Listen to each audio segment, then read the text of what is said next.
सब पर धूल उड़ाने वालों, तम की उम्र बढ़ाने वालों, लाख करे कोशिश पतझड़ पर सावन नहीं मरा करता है।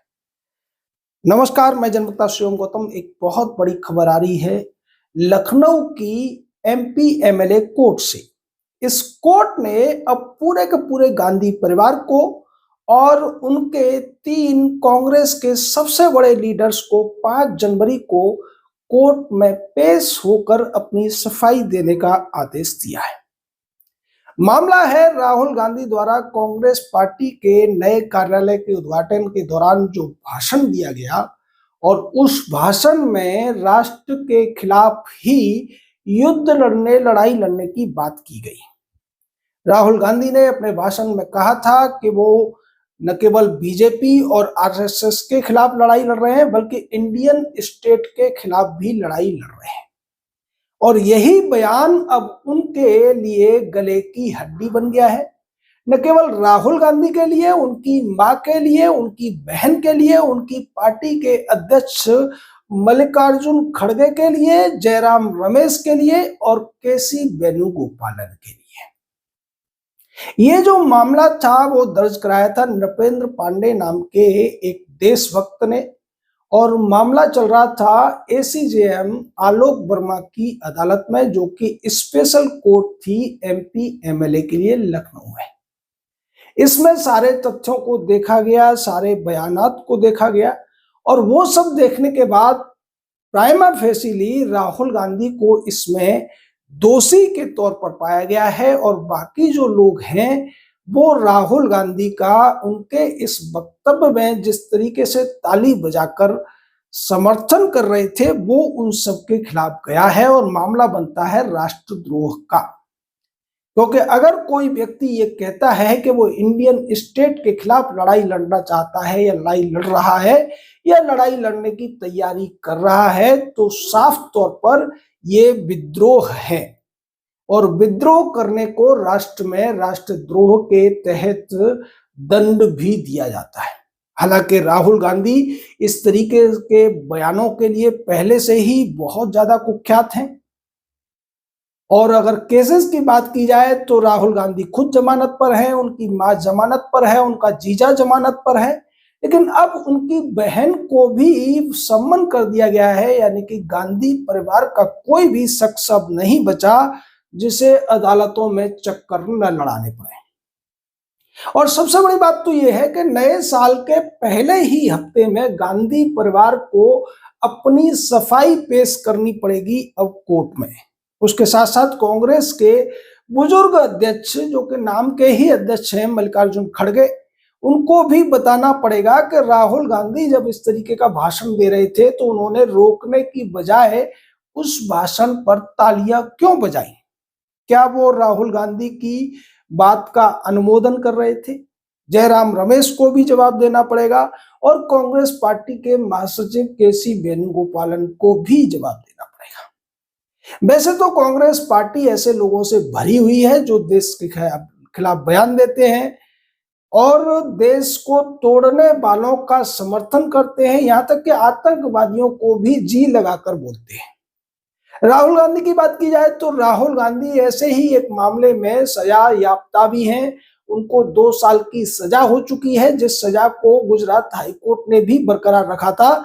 लेकिन भला हो उनके परिवार के एहसानों के तले दबे हुए भारत के 52वें सीजेआई बीआर गवई का, जो उन्होंने गांधी परिवार के एहसानों का बदला राहुल गांधी की सजा को सस्पेंड करके दे दिया था। अगर बीआर गवई ने ऐसा न किया होता, हालांकि उस समय वो चीफ जस्टिस नहीं थे, जज के तौर पर उन्होंने ऐसा किया था, अगर उन्होंने ऐसा न किया होता तो राहुल गांधी न तो आज सांसद होते और ना ही लोकसभा में विपक्ष के नेता। यानी राहुल गांधी आज जो कुछ पद पर बैठे हुए हैं उसके पीछे सबसे बड़े हाथ अगर किसी का है, सबसे बड़ी अगर किसी की जवाबदेही है तो वो भूषण रामकृष्ण गवई की है, जो भारत के 52वें सीजेआई रहे हैं। राहुल गांधी इस तरीके की डर्टी बातें करते रहते हैं। अभी जर्मनी में हर्टी स्कूल में उन्होंने इसी तरीके का एक डर्टी बयान दिया। वहां उन्होंने कहा कि हम बीजेपी के खिलाफ लड़ रहे हैं और बीजेपी ने जिन संस्थाओं पर कब्जा कर रखा है, संवैधानिक संस्थाओं पर, उनके खिलाफ भी लड़ रहे हैं। राहुल गांधी ने जर्मनी में हरियाणा के चुनाव का मुद्दा बनाया, महाराष्ट्र के चुनाव का मुद्दा बनाया। वो भूल गए कि जर्मनी के लोग भारत में न तो वोट करते हैं, न ही उनका कोई रिश्तेदार वोट करता है। लेकिन राहुल गांधी चूंकि बी.आर. गवई को अपना आदर्श शायद मान बैठे हैं जब से उन्होंने उनके ऊपर कृपा की है। बी.आर. गवई भी ऐसी ही बातें किया करते थे। वो मॉरिशस में जाकर या दूसरे देशों में जाकर उत्तर प्रदेश के मुख्यमंत्री के खिलाफ बोलते थे। उसी तरीके से राहुल गांधी भी कभी अमेरिका में, कभी ब्रिटेन में और कभी जर्मनी में देश की बुराई करते हुए नजर आते हैं। लेकिन अब जिस तरीके से भारत की अदालतों में जजों के अंदर हिम्मत आ रही है और वो इस तरीके की टिप्पणियां करने के लिए अब राहुल गांधी के खिलाफ कड़े फैसले लेने लगे हैं, उसका एक उदाहरण ये लखनऊ की एमपी एमएलए कोर्ट का फैसला है, जिसमें साफ तौर पर पूरी की पूरी अगर कहा जाए तो कांग्रेस को ही कटघरे में खड़ा कर दिया गया है। क्योंकि 3 कांग्रेस के पदाधिकारी हैं और 3 लोग वो हैं जो कांग्रेस के असली मालिक कहे जाते हैं। क्योंकि कांग्रेस जब से देश आजाद हुआ है गांधी परिवार के ही कब्जे में रही है। पहले नेहरू का कब्जा था, फिर उसके बाद उनकी बेटी इंदिरा का कब्जा हुआ और उसके बाद राजीव का कब्जा हुआ जो इंदिरा के बेटे थे। राजीव की मौत के बाद उस पर राजीव की विधवा सोनिया गांधी ने कब्जा कर लिया। यानी अभी भी कांग्रेस जो है वो पूरी तरीके से गांधी परिवार की ही मुट्ठी में है। और इस कांग्रेस को कंट्रोल करने वाले परिवार को अगर किसी जज ने सम्मन किया है किसी केस में, तो ये भी बहुत हिम्मत का काम है। क्योंकि आप अगर देखेंगे हायर जुडिशरी में अभी जो लोग बैठे हुए हैं, सुप्रीम कोर्ट, हाई कोर्ट में ज्यादातर जो जज है, जो कॉलेजियम चल रहा है या जो कॉलेजियम को कंट्रोल करने वाला है एक लॉबी है, उस पर पूरी तरीके से कांग्रेस का ही कब्जा है। और उसके बावजूद अगर कोई जज इस तरीके के न्यायपूर्ण और राष्ट्रहित के फैसले लेता है तो उसकी भी तारीफ की जानी चाहिए। इसीलिए हम ऐसे केसेस आपके सामने लाते हैं। Justice G.R.. स्वामीनाथन का आपके सामने उदाहरण है, किस तरीके से मद्रास हाईकोर्ट की मदुरई ब्रांच में रहते हुए उन्होंने पूरी की पूरी डीएमके को हिला रखा है। सनातन के खिलाफ साजिश करने वाले लोगों के खिलाफ वो फैसले लेते रहते हैं और न्याय के पक्ष में हमेशा खड़े रहते हैं। जी.आर. स्वामीनाथन ही वो जज हैं जिन्होंने सुप्रीम कोर्ट के 2 जजों की जो बेंच थी, जिसने कि राष्ट्रपति और राज्यपाल को आदेश देने का एक असंवैधानिक निर्णय लिया था, उस बेंच के फैसले को स्टे करने का 2 जजों की बेंच ने काम किया था, जिसमें से एक जज जी.आर. स्वामीनाथन ही थे। हाई कोर्ट हिमाचल प्रदेश के जजों ने भी मंदिर के मामले में ऐसा ही एक फैसला दिया। इलाहाबाद हाई कोर्ट के अरुण कुमार सिंह देसवाल ने अभी एक बड़ा अच्छा फैसला दिया था, जब उन्होंने सर तन से जुदा के मामले में जमानत मांगने गए व्यक्ति को साफ कह दिया था और दूसरे लोगों को भी संदेश दे दिया था कि भारत में अगर कोई व्यक्ति सर तन से जुदा का नारा लगाता है तो वो साफ तौर पर भारत की सुरक्षा के लिए खतरा है और लॉ एंड ऑर्डर का जो एक स्थिति है उसको खराब करने की साजिश है। क्योंकि भारत में कानून है और किसी भी व्यक्ति को सजा अगर दी जा सकती है तो भारत के कानूनों के तहत ही दी जा सकती है। कोई व्यक्ति इस तरीके से दूसरे व्यक्ति को गला काटकर सजा नहीं दे सकता है। गुवाहाटी हाई कोर्ट के भी जजों का हमने मामला बताया था। ये जजों के अंदर जो हिम्मत आ रही है वो जनता की भावनाओं को देखकर आ रही है। जनता आज जिस तरीके से अच्छे जजों के साथ खड़ी होते हुए दिखाई दे रही है और गलत फैसले लेने वाले जजों पर अपना गुस्सा भी निकाल रही है, जैसा कि बी.आर. गवई के मामले में देखने को मिला था कि जब बी.आर. गवई पर सुप्रीम कोर्ट में सुनवाई के दौरान जूता फेंक दिया गया था। हालांकि ये सही नहीं कहा जा सकता है, लेकिन जनता का गुस्सा है और जनता अपनी प्रतिक्रिया दे रही है। इस चीज को आज जज भी समझ रहे हैं।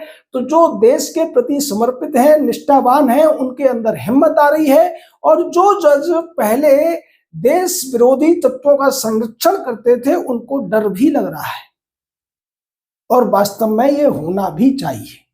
मीडिया को लोकतंत्र का चौथा स्तंभ इसीलिए कहा गया था कि अगर न्यायपालिका, कार्यपालिका, विधायिका सही तरीके से काम न करे तो मीडिया उनकी बातों को जनता तक पहुंचाए। लेकिन अब तक हमारे देश में जिस तरीके से मेन स्ट्रीम मीडिया चल रहा था, बड़े बड़े टीवी चैनल्स थे, अखबार थे, वो लोग सरकारों के या पार्टियों के पिट्ठू के तौर पर काम करते थे। वो बहुत सारी चीजों को दबा दिया करते थे। लेकिन अब सोशल मीडिया की वजह से इस तरीके के जो न्यूज होते हैं वो दब नहीं पाते हैं, जनता के पास पहुंचते हैं। और जनता को अगर लगता है कि इनके अंदर ये जो बातें हैं ये राष्ट्र हित में है, ये राष्ट्र के विरोध में है, तो जनता उस पर प्रतिक्रिया भी देती है। और यही लोकतंत्र का चौथा स्तंभ वास्तव में होना चाहिए या है। यानी आज देश में जो लोकतंत्र का चौथा स्तंभ अगर किसी को कहा जा सकता है तो वो सोशल मीडिया को कहा जा सकता है, क्योंकि जो पल्स ऑफ द नेशन है उसका सही सही अगर कहीं से पता चलता है तो वो सिर्फ और सिर्फ सोशल मीडिया से पता चलता है। इसीलिए आज सुप्रीम कोर्ट और हाई कोर्ट के जज कई बार मजाक में कह भी देते हैं कि सोशल मीडिया से हमें बचकर रहना पड़ता है, वो हमारी कौन सी बात को पकड़ लेंगे, कब हमारी खिंचाई कर देंगे, इसका कुछ पता नहीं है। लेकिन ये जो कुछ भी है ये बहुत अच्छा हो रहा है। देश की जुडिशरी को अगर सुधारना है और जुडिशरी सुधर रही है इसका भी पता लोगों को चल रहा है इस तरीके के फैसलों से। नहीं तो अभी पिछले ही दिनों राउज एवेन्यू कोर्ट के एक जज ने सुप्रीम कोर्ट के कुछ केसेस का हवाला देते हुए जिस तरीके से सोनिया और राहुल को नेशनल हेराल्ड केस में राहत देने की कोशिश की थी, हालांकि बाद में वो मामला हाई कोर्ट चला गया और हाई कोर्ट ने अब फिर से बाकी सब लोगों को नोटिस जारी कर दिया है।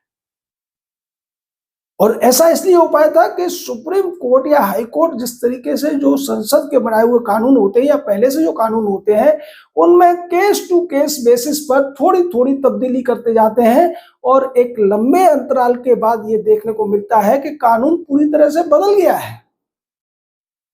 यानी पीएमएलए के मामले में उन्होंने जिस तरीके के 2-3 निर्णय दे दिए पिछले 2-3 सालों में, उसी को आधार बनाकर राउज एवेन्यू कोर्ट के जज बोगने ने राहुल और सोनिया के खिलाफ ईडी की जो चार्जशीट थी उसकी कॉग्निजेंस लेने से मना कर दिया था।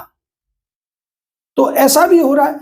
लेकिन अगर ये चीजें भी चर्चा में रहेंगी तो फिर सुप्रीम कोर्ट भी अब उस तरीके से कानूनों में मनमाने तरीके से फेरबदल नहीं कर सकेगा, उनको अपने हिसाब से नहीं डाल सकेगा और ना ही सिब्बल सिंघवी टाइप के जो वकील है वो आसानी से अपराधियों को बचा सकेंगे।